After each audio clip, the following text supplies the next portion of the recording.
욥기 9장 1절로 14절입니다. 욥기 9장입니다.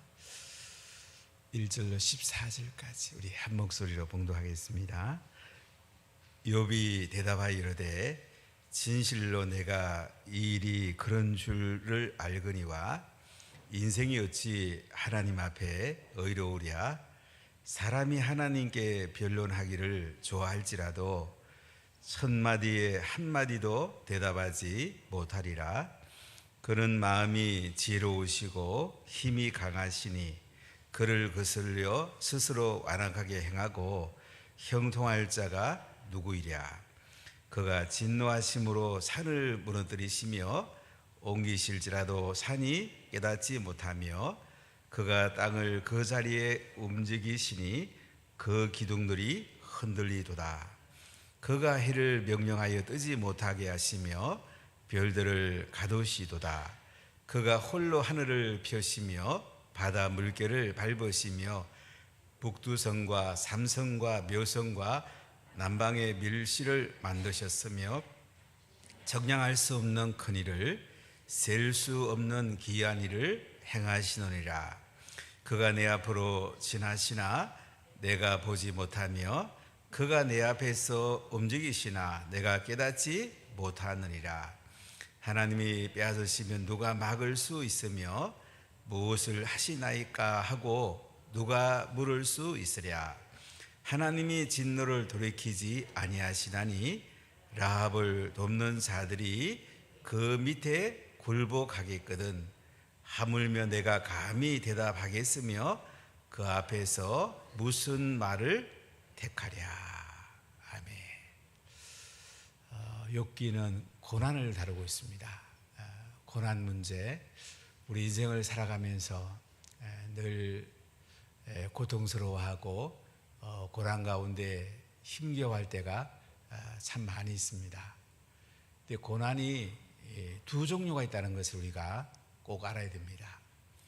하나님이 나를 연단해 가지고 하나님 형상을 닮아서 성숙한 신앙, 하늘에 상이 있는 신앙으로 세워가는 이런 고난이 있고, 또 하나님 앞에 우리가 범죄해서 하나님 앞에 용서를 빌고 하나님 앞에 우리가 새롭게 살아야 되는 이런 고난이 있습니다. 욥이 당하는 고난은 하나님이 그를 하나님의 형상으로 만들어가는, 단련시켜서 하나님 앞에 영광스럽게 서게 하는 이런 고난인데, 친구들이 와서 대화하고 조언하는 가운데 보면 욥을 계속 죄를 짓기 때문에 하나님께 회개해야 용서받는다. 이 초점을 잘못 맞추고 있는 것이 욥기의 중요한 핵심입니다. 사실 욥이 모든 재산을 잃어버리고 10자녀를 다 잃어버리고 종기가 나서 고통스러워할 때, 아내까지 저주하고 도망갔을 때 얼마나 힘들겠습니까? 말로 다 표현할 수가 없죠. 세 친구들이 욥에게 7일 동안 함께 해줬다는 것만 해도 사실 대단한 친구들이죠. 근데 중요한 것은 아파하는 욥을 위로한다는 것이 초점을 잘못 맞춰가지고 더 고통스럽게 하는 것을 볼 수가 있습니다. 욥이 힘들어할 때 엘리바스라는 친구가 먼저 말을 합니다. 아마 제일 연장자로 생각되고 대만이라는 도시, 지혜의 도시 출신입니다. 아주 지혜가 많은 사람입니다. 이 엘리바스의 조언은 한마디로 네가 하나님 앞에 뭔가 잘못한 게 있을 거다. 숨겨진 거 깊이 한번 하나님께 내놔봐라. 하나님이 용서해 주고 회복해 줄 거다. 근데 이 엘리바스는 주로 하나님이 주는 그 계시, 꿈이나 이런 데서 온 계시를 중심으로 욥이 잘못했다고 이야기합니다. 이때 욥은 대답하기를 아니 나 하나님 앞에 잘못한 거 크게 기억나지 않아. 하나님이 나에게 고통을 준 거야. 차라리 나는 거룩하신 하나님 말씀을 거역하지 않고 싶고 차라리 죽으면 좋겠어. 이렇게 대답을 합니다. 그 다음에 빌닷이라는 사람이 두 번째로 욥에게 이야기합니다. 아마 빌닷은 수하 사람인데 두 번째 연장자로 생각이 됩니다. 이 빌닷은 이야기하는 거 보면 이치는 엘리바스의 이치하고 크게 차이가 없습니다. 하나님은 정의로우시고 공의로운 분인데 이번 앞에 네가 뭔가 잘못한 게 있을 거야. 하나님께 용서를 빌어. 근데 근거가 엘리바스하고 조금 차이가 있습니다. 빌닷은 조상적부터 내려오는 지혜에 비추어 볼 때에 또 자연의 이치에 비추어 볼 때에 네 삶을 돌아보면 분명히 잘못한 게 있을 거야. 이 정의와 공의를 기준으로 욥이 잘못한 것을 이야기합니다. 오늘 9장에 보면 이제 욥이 빌닷의 이야기에 대해서 답변하는 내용을 볼 수가 있습니다. 우리 1절로 4절 같이 읽어보겠습니다. 욥이 대답하여 이르되 진실로 내가 이 일이 그런 줄 알거니와 인생이 어찌 하나님 앞에 의로우랴. 사람이 하나님께 변론하기를 좋아할지라도 천마디에 한마디도 대답하지 못하리라. 그런 마음이 지혜로우시고 힘이 강하시니 그를 거슬려 스스로 완악하게 행하고도 형통할 자가 누구이리라. 이번 빌닷에게 대답하는 내용 속에 하나님 앞에 누가 의로울 수가 있겠냐. 아무도 우리 인생은 하나님 앞에 의롭다고 말할 수가 없다. 사람이 하나님께 변론하기를 좋아할지라도 천마디 한마디도 대답하지 못하리라. 하나님이 의로우시고 지혜로우시다는 것을 빌닷이 말을 합니다. 욥이 말을 합니다. 빌닷의 변론에 대해서 욥이 하나님은 의로우시고 지혜로우시다. 하나님께서 이렇게 지혜로우시고 의로우신 분인데 그 앞에 우리가 할 말이 뭐가 있겠냐.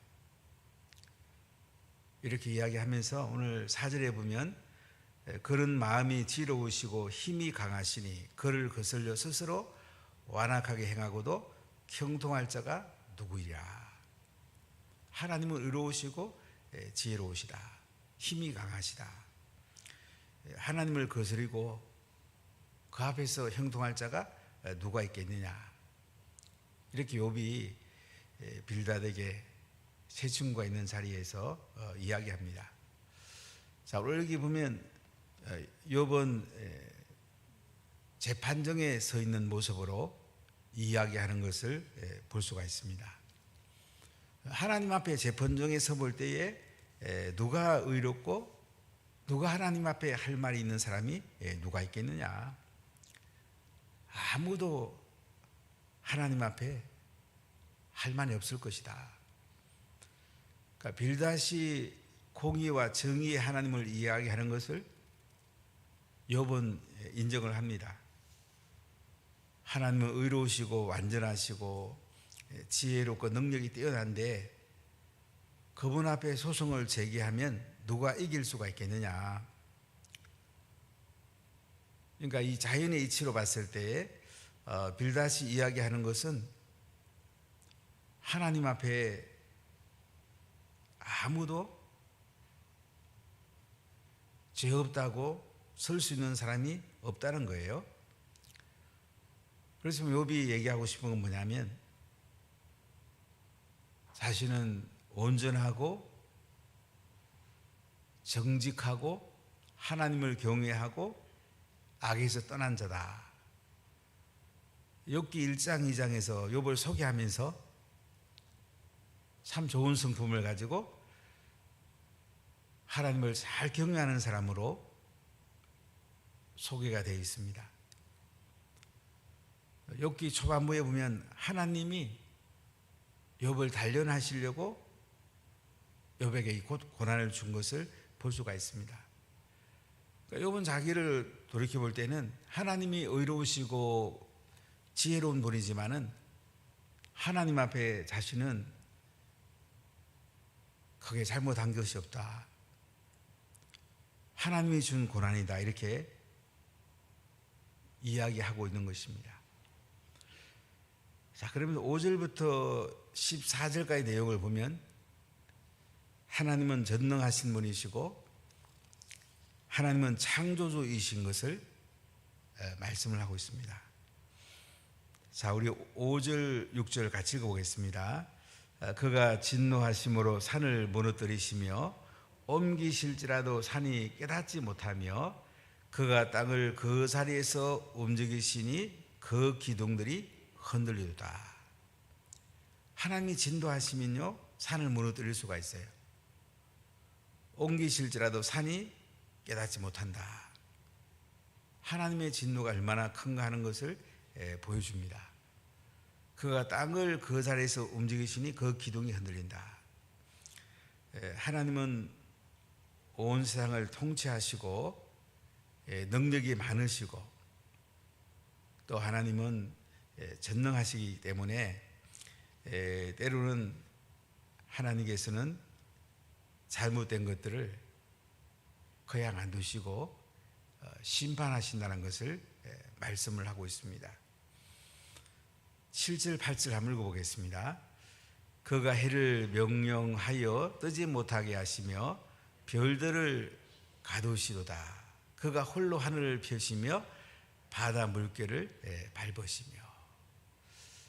하나님은 온 세상을 통치하시고 다스리시는 분인 것을 말씀하고 있습니다. 이렇게 하나님이 대단하시고 하나님께서는 오늘도 온 우주를 움직이시는 이 손길을 볼 수가 있습니다. 참 우주가 굉장히 넓지요. 일광년이 빛이 1년 가는 속도 1초에 30만 킬로미터 빛이 대략 가잖아요. 근데 우주는 한 450억 광년?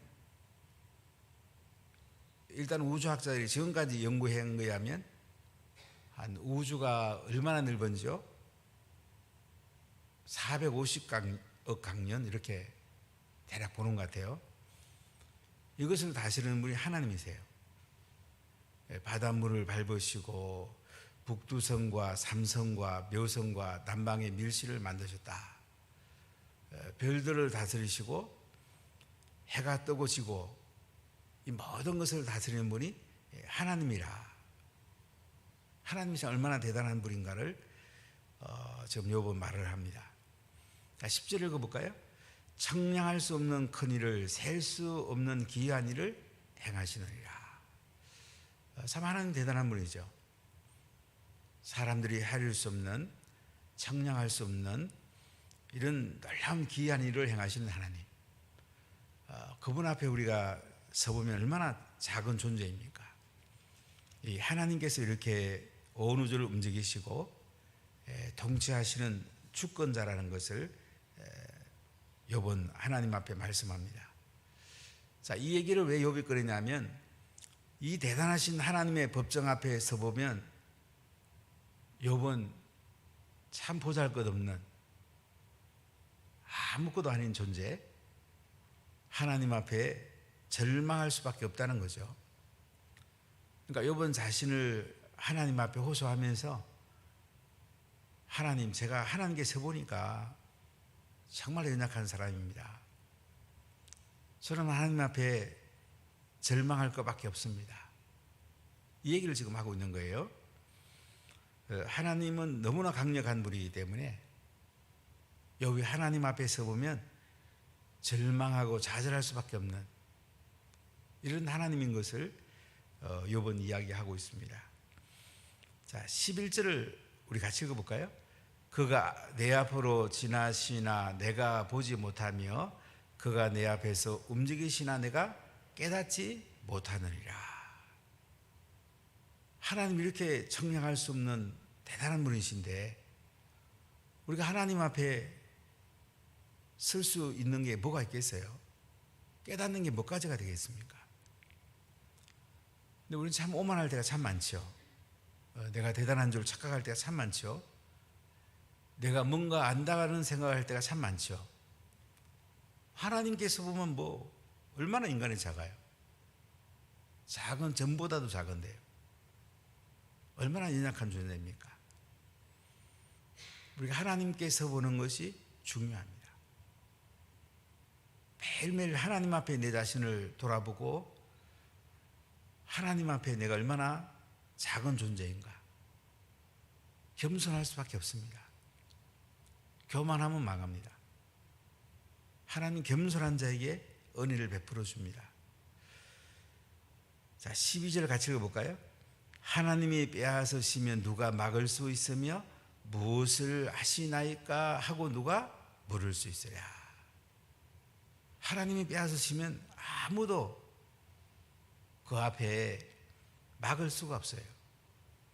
하나님이 하신 일을 누가 막고 왜 하나님 그렇게 하십니까? 라고 이의를 제기할 수가 있겠습니까? 이게 사람은 연약한 존재라는 거예요. 13절 14절 읽어볼까요? 하나님이 진노를 돌이키지 아니하시나니 라합을 돕는 자들이 그 밑에 굴복하겠거든 하물며 내가 감히 대답하겠으며 그 앞에서 무슨 말을 택하랴.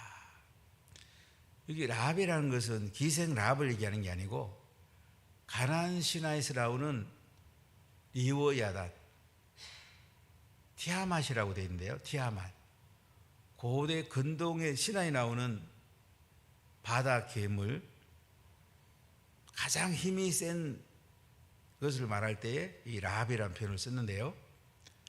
하나님의 진노를 돌이키지 아니하시나니 라합을 돕는 자들, 라합을 돕는 그 악한 사람들, 악한 영들, 그 밑에 굴복하겠다. 하나님 앞에 다 굴복한다는 거죠.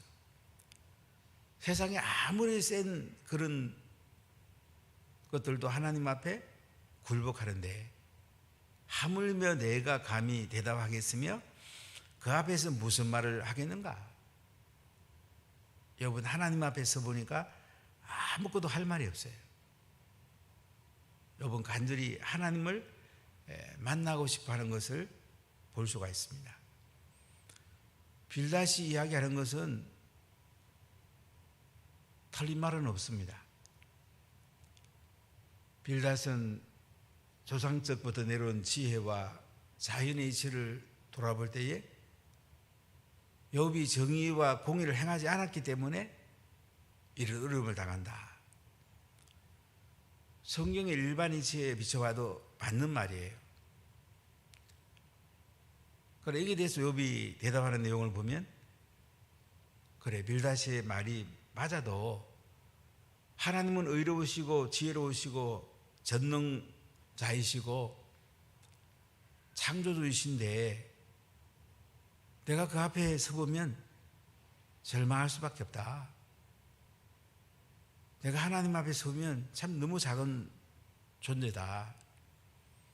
내가 하나님 앞에 어떻게 설 수 있겠냐.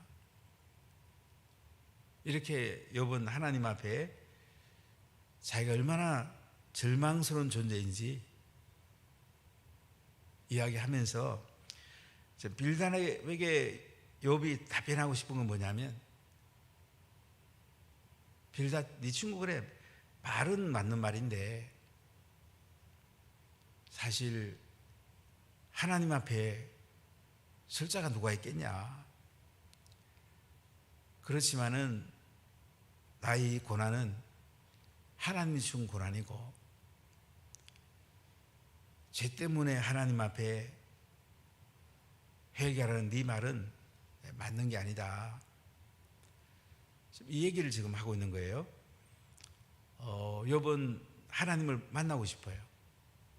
왜 자기에게 이런 고난을 줬냐고, 이 고통스러운 아픔을 왜 하나님 줬냐고, 하나님, 저는 너무 절망스럽습니다. 너무 힘이 듭니다. 하나님, 제 사정을 주님 아시잖아요. 저에게 좀 답변해 주시면 안 될까요? 이렇게 욥이 하나님 앞에 나가는 모습을 볼 수가 있어요. 친구들의 조언이 욥에게 큰 도움이 되지 않습니다. 마음만 더 아프게 하고 있는 것입니다. 우리가 다른 사람에게 아파할 때에 성경 이야기도 할 수 있고, 또 조상들이 준 지혜 이야기도 할 수 있고, 자연의 이치도 이야기할 수 있지만은 그 사람의 맞는 말을 하는 것이 굉장히 중요합니다. 우리 수요일마다 변영 교수님 모셔가지고 인간의 심리적 관점에서 여러 가지를 배우는데 굉장히 중요합니다. 우리 하나님 말씀에 모든 게 들어있지만은 또 사람의 심리는 과학이거든요. 상대방의 심리에 맞는 말을 하는 것이 상대방을 세워주고 돕는데 굉장히 중요해요. 보통 우리는 내가 하고 싶은 말을 하거든요. 내가 보는 관점에서 내가 옳다고 생각하거든요. 하나님이 어떻게 보시는가 중요하고, 또 상대방을 우리가 상담하거나 위로할 때는 상대방에게 맞는 말을 하는 것이 이게 소중합니다. 그래서 상대방에 도움이 돼요. 힘을 얻고 다시 일어설 수가 있습니다. 욥기는 어떤 면에서 계속 하브로트 하고 있는 장면을 우리가 볼 수 있죠. 그리고 자녀들하고 이렇게 계속 주제를 가지고 하브로트 한다면 자녀들에게 큰 지혜가 임할 것입니다. 자녀들이 고난이 와도 잘 이겨낼 것입니다. 자기 자신을 찾아가는 게 중요하거든요. 특히 사춘기에 있는 자녀는 자기 정체성을 찾는 시기이기 때문에 자녀들하고 자꾸 대화하고 하브로트 하면서 자신을 깨닫고 자녀를 하나님 앞에 세워가는 것이 굉장히 중요합니다. 그리고 말씀 앞에 자기가 순종해야 되겠다. 말씀대로 살아야 되겠다. 이렇게 우리 자녀를 키워나간다면 가장 복된 자녀가 될 것입니다.